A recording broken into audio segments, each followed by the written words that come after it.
Welcome to my channel. ಇವತ್ತು ನಾನು PAN ಮಸಾಲಾನ ಮಾಡತ್ತೀನಿ ರೀ. ಈ ಪಾನ್ ಮಸಾಲಾಗೆ ಮೇನಾಗಿ ಬೇಕಾಗಿರೋದು ಪಾನ್ ಎಲೆಗಳು. ನೀವು ನೋಡ್ತಿರ್ಬೋದು, ನಮ್ಮ ಮನೆಯಲ್ಲೇ ಬೆಳೆದಿರುವಂತಹ ಕಪ್ಪು ಪಾನ್ ಎಲೆಗಳನ್ನು ಬಳಸತ್ತೀನಿ ರೀ. ಇಲ್ಲಿ ನಾನು ಎಲೆಗಳನ್ನು ಕಟ್ ಮಾಡ್ಕೊಳತ್ತೀನಿ ರೀ. ಕಟ್ ಮಾಡಲು ಕತ್ರಿಯನ್ನು ಬಳಸೋದು ಉತ್ತಮ, ಯಾಕಂದರೆ ಗಿಡಕ್ಕೆ ಇನ್ಫೆಕ್ಷನ್ ಆಗೋದಿಲ್ಲ ರೀ. ನಂತರ ಎಲೆಗಳನ್ನು ಕ್ಲೀನಾಗಿ ನೀರಿನಲ್ಲಿ ತೊಳ್ಕೊತೀನಿ ರೀ. ಇಲ್ಲಿ ನಾನು ಸುಮಾರು 1000 ಎಲೆಗಳನ್ನು ತೊಗೊಂಡೀನಿ ರೀ. ತೊಳೆದ ನಂತರ ಎಲೆಗಳನ್ನು ಒಂದು ಕಾಟನ್ ಬಟ್ಟೆಯಿಂದ ನೀಟಾಗಿ ಒರೆಸ್ಬೇಕ್ರಿ. ಎಲೆ ಒಣಗಿದ ನಂತರ ಅವುಗಳನ್ನು ಚಿಕ್ಕ ಚಿಕ್ಕ ಪೀಸ್ಗಳಾಗಿ ಕಟ್ ಮಾಡ್ಕೋಬೇಕ್ರಿ. ನಾವು ಎಷ್ಟು ಸಣ್ಣ ಪೀಸ್ಗಳಾಗಿ ಕಟ್ ಮಾಡ್ಕೋತೀವೋ ಅಷ್ಟು ಪಾನ್ ಮಸಾಲ ಟೇಸ್ಟಾಗಿ ಬರ್ತೈತ್ರಿ. ಸೊ ಆದಷ್ಟು ಸಣ್ಣ ಸಣ್ಣ ಪೀಸ್ಗಳಾಗಿ ಕತ್ರಿ ಸಹಾಯದಿಂದ ಕಟ್ ಮಾಡ್ಕೊಳಕತ್ತೀನಿ ರೀ.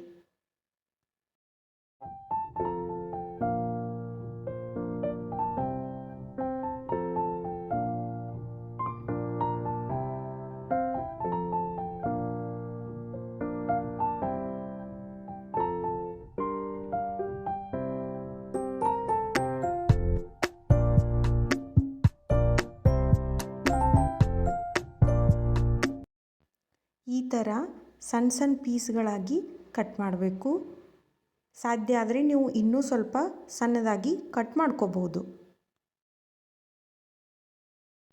ಇವಾಗ ಎಲೆಗಳನ್ನು ಲೋ ಫ್ಲೇಮ್ನಲ್ಲಿ ಹುರಿಬೇಕ್ರಿ. ಯಾಕಂದರೆ ಎಲೆಯಲ್ಲಿರುವ ಮಾಯ್ಶ್ಚರ್ ಎಲ್ಲ ಹೋಗಬೇಕು. ಮೊದಲು ಒಂದು 5 ನಿಮಿಷ ಎಲೆಗಳನ್ನು ಹಾಗೆ ಹುರಿಬೇಕು. ನಂತರ ಆ ಎಲೆಗಳಿಗೆ 4 ರಿಂದ 5 ಚಮಚದಷ್ಟು ತುಪ್ಪವನ್ನು ಹಾಕಿ ಹುರಿಬೇಕ್ರಿ. ಇಲ್ಲಿ ನಾನು ಈ ಪಾನ್ ಮಸಾಲವನ್ನು 1000 ಎಲೆಯ ಲೆಕ್ಕಕ್ಕೆ ಹೇಳತ್ತೀನಿ ರೀ. ನೀವು ಕಡಿಮೆ ಎಲೆಗಳನ್ನು ತೊಗೊಂಡ್ರೆ ಕಡಿಮೆ ಕ್ವಾಂಟಿಟಿಯನ್ನು ಹಾಕ್ಕೋಬೇಕಾಗ್ತೈತ್ರಿ. ಎಲೆಯ ಬಣ್ಣ ಬದಲಾಗೋವರೆಗೂ ಚೆಂದಾಗೆ ಹುರ್ಕೋಬೇಕ್ರಿ.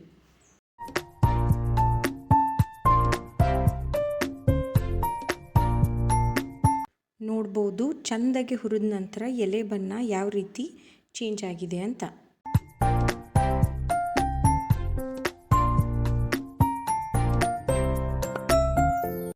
ಇವಾಗ ನಾನು ಇದಕ್ಕೆ 2 ಗ್ಲಾಸ್ನಷ್ಟು ಸಕ್ಕರೆಯನ್ನು ಹಾಕತ್ತೀನಿ ರೀ.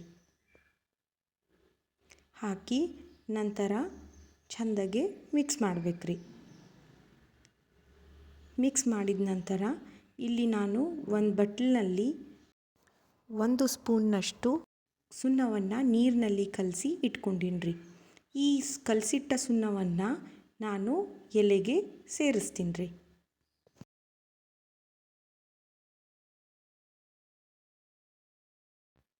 ಸುಣ್ಣ ಎಲೆಯಲ್ಲಿ ಚೆನ್ನಾಗಿ ಮಿಕ್ಸ್ ಆದ ನಂತರ ಸ್ವಲ್ಪ ಬಿಸಿ ಆದಮೇಲೆ ಅದು ತನ್ನ ಬಣ್ಣವನ್ನು ಚೇಂಜ್ ಮಾಡ್ತೈತ್ರಿ.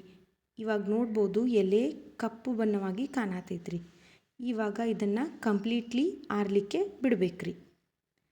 ಇಲ್ಲಿ ನಾನು ಟ್ವೀಟಿ ಫ್ರೂಟಿಯನ್ನು ತೊಗೊಂಡೀನಿ ರೀ ಮತ್ತು ಗುಲ್ಕಂದನ್ನು ಸೇರ್ಸಾತೀನಿ ರೀ.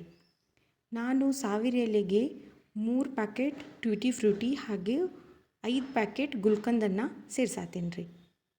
ನೀವು ಕ್ವಾಂಟಿಟಿ ಕಡಿಮೆ ಮಾಡ್ತಾ ಇದ್ದರೆ ಕಡಿಮೆಯನ್ನು ಹಾಕ್ಕೋಬೋದು ರೀ. ಇದೆಲ್ಲವನ್ನು ಎಲೆ ಕಂಪ್ಲೀಟ್ಲಿ ಆರಿದ ಮೇಲೇ ಹಾಕಬೇಕ್ರಿ.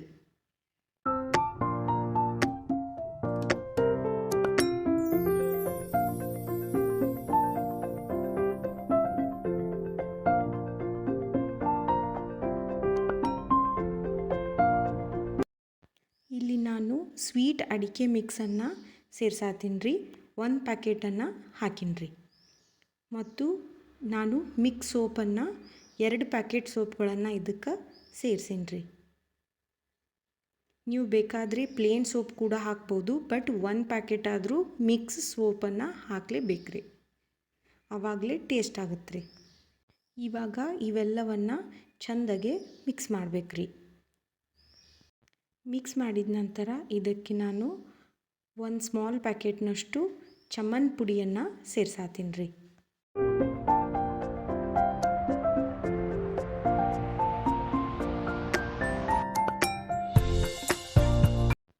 ನಾನಿಲ್ಲಿ 4 ರಿಂದ 5 ಸ್ಪೂನ್ನಷ್ಟು ಆಮ್ಲ ಮಸಾಲ ಪುಡಿಯನ್ನು ಸೇರ್ಸಾತೀನಿ ರೀ.